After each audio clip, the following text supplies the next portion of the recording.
Bonjour. Moi, j'entends des choses tellement erronées souvent sur le franc CFA et ses banques centrales que aujourd'hui nous allons faire une petite histoire de cette évolution. Mais ne commençons pas par la BCEAO tout de suite. Regardons son ancêtre. Qu'est-ce qui s'est passé? Il y avait l'esclavage. On apprenait les Noirs, on les vendait là-bas et les Français étaient installés à Gorée, à Saint-Louis, à Ouida pour faire ce travail-là pendant longtemps. Jusqu'à ce que à l'esclavage, l'abolition de l'esclavage arrive. Mais un chef d'État français, Napoléon Bonaparte, qui n'était pas du tout content de cette abolition-là, en 1794, réinstaure l'esclavage en 1802. Il chasse tous les Noirs de l'armée, tous les Africains de l'armée française, il interdit les mariages mixtes, il interdit même l'accès du territoire français aux Africains.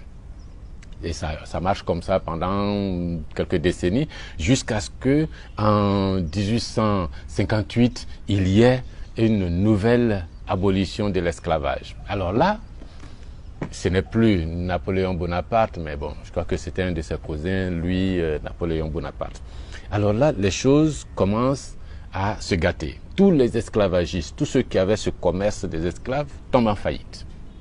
Qu'est-ce qu'il faut faire pour les aider? L'État français leur dit, bon, on va trouver de nouvelles activités pour vous, on va envoyer une commission tourner en Afrique, voir ce qu'il y a de bon à faire, et puis on va mettre en place une banque pour financer ces activités-là. Donnez-nous 3 ans, voilà vos indemnités de 6 millions de francs, mais on va garder le 8e de cet argent pour créer des banques. Si au bout de 3 ans, on n'est pas arrivé à créer ces banques-là, on vous rend votre argent. Mais si on crée les banques, elles vont vous aider à faire fructifier vos affaires sur le continent là-bas.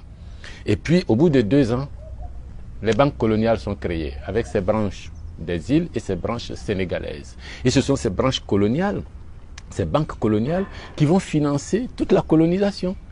Et essentiellement, l'argent qui a permis de coloniser le Niger, le Burkina, le Sénégal même, le Mali, la Côte d'Ivoire, le Togo et autres, c'est pas de l'argent qui venait de France. C'est de l'argent que ces banques-là coloniales faisaient sur place et qu'on a utilisé pour coloniser ces pays-là. Si vous regardez la phase de colonisation, c'est allé doucement, doucement les uns après les autres. Donc c'est notre propre argent qui a été utilisé pour nous coloniser.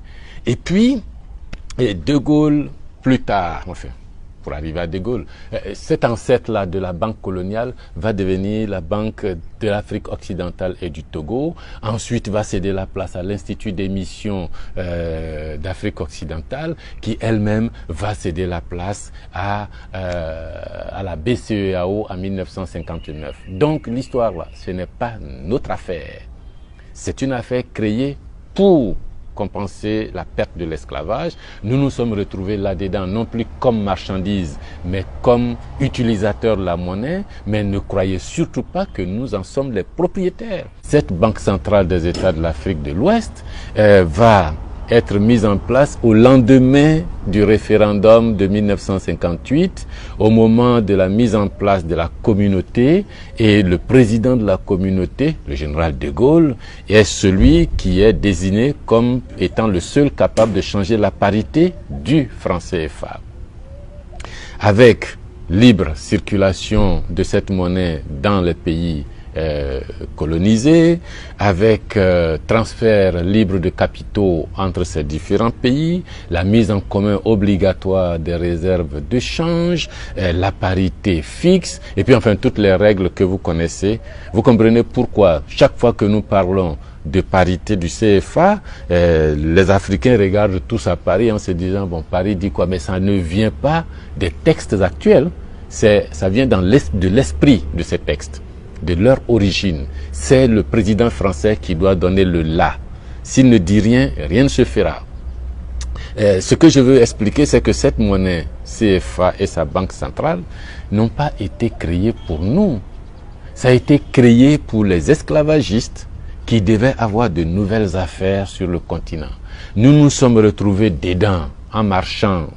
C'est devenu notre affaire, mais ce n'est pas... Nous sommes des utilisateurs, on n'en est pas les propriétaires. Et si vous comprenez cela, vous allez donc arrêter de dire, oui, mais Koulibaly parle de CFA, est-ce que c'est ça qui est l'essentiel? La corruption, là, c'est le CFA aussi. Les gens qui conduisent mal à Abidjan, là, c'est le CFA aussi. Les gouvernements qui détournent l'argent, là, c'est le CFA aussi. Il n'y a pas d'école, là, c'est le CFA aussi. On ne paye pas le cacao, là, c'est le CFA aussi. Ils n'ont qu'à d'abord gérer les affaires les plus simples avant de penser au CFA. Mais vous ne comprenez pas que tout ce que vous dites, que ce soit l'école, le cacao, le café, le taxi, tout le reste, vous payez et vous payez en argent et la facture est exprimée en francs CFA. La monnaie est partout, c'est comme le sang dans l'économie. Vous avez un malade qui a le cancer du sang et puis vous vous dites, bon, aujourd'hui là, c'est son orteil qui fait mal, on va soigner l'orteil d'abord, alors que le type a un cancer, une leucémie. Est-ce que vous vous rendez compte? Le sang est mauvais et si le sang est mauvais, tout le reste est mauvais. Ne dites pas que la corruption des chefs, le mauvais comportement des gens, c'est pas la monnaie. La monnaie est dans tout parce que corrompre la monnaie, on donne aux gens, non? Enfin, voilà ce que je voulais que vous compreniez très bien pour que nous nous concentrions sur l'essentiel. Sur l'essentiel. C'est le franc CFA. Arrêtez de dire aux gens, est-ce que ça là c'est le CFA, est-ce que ça c'est le CFA? Non. On veut être propriétaire de notre monnaie. On veut être gestionnaire de notre monnaie. On n'a pas besoin de regarder Paris pour décider de quoi que ce soit. Voilà le message. Si vous pensez que c'est un message valable, si vous avez compris l'histoire derrière le CFA, non seulement likez, mais partagez pour que nous soyons de plus en plus nombreux pour faire changer cette histoire-là. Quand on dit que c'est une monnaie coloniale, ce n'est pas qu'une façon de parler. Elle vient de la période de l'esclavage de nos parents.